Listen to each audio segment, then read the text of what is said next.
বিয়ের 6 মাসের মাথায় গৃহবধূকে খুনের অভিযোগ স্বামী সহ শ্বশুর বাড়ির বিরুদ্ধে। বিষ পান করিয়ে খুন করা হয় বলে অভিযোগ। চাঁচল থানার হজরতপুর গ্রামের ঘটনা। পুলিশ সূত্রে জানা গিয়েছে, মৃতার নাম মিলি খাতুন, বয়স 19। স্বামী মাসরেকুল আলম সহ শ্বশুর শাশুড়ি আলাউদ্দিন ও আবেদা বিবিকে গ্রেপ্তার করা হয়েছে। শনিবার চাঁচল সুপার স্পেশালিটি হাসপাতাল থেকে দেহ ময়না তদন্তের জন্য মালদা মেডিকেল কলেজ হাসপাতালে পাঠানো হয়। মৃতার বাপের বাড়ি রাঙ্গাইপুর গ্রামে। অভিযোগ, সামাজিক মতে বিয়ে হওয়ার পর পণের দাবি করছিল জামাই। এ নিয়ে স্ত্রীর ওপর স্বামী সহ তার শ্বশুর বাড়ির পরিবারের সদস্যরা শারীরিক ও মানসিক অত্যাচার চালাতেন।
দেখি ট্রেনটা নিয়ে চলে আসে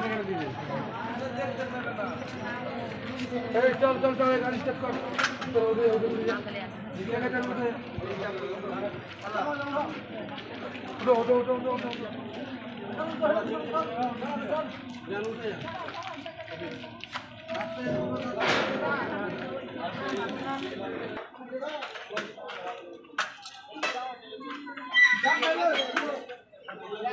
মেয়েটার কি হয়েছিল, কেন মারা গেল?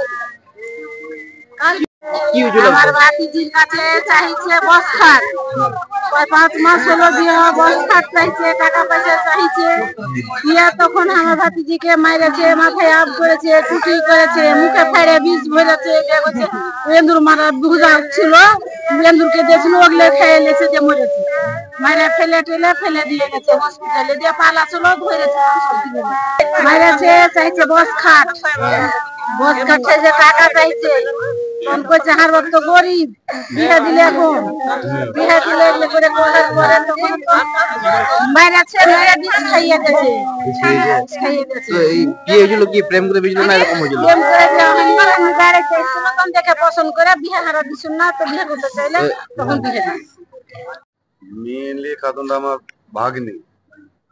কালকে আমাকে আমার বোন ফোন করে বললো যে যাত্র বেলে বিষ খেয়েছে আমার মেয়ে। কিসের জন্য বিষ খেয়ে? হসপিটাল গেলাম, আমাদের ওখানকার মালতীপুর হসপিটাল। ওখানে যে আমি মেয়েটাকে জিজ্ঞাসা করছি, তখন মুসা আছে মেয়েটা, আমি জিজ্ঞাসা করছি যে কি হয়েছে কে বল। ওই যে আমাকে বিষ খাওয়াচ্ছে। কে খাইছিল?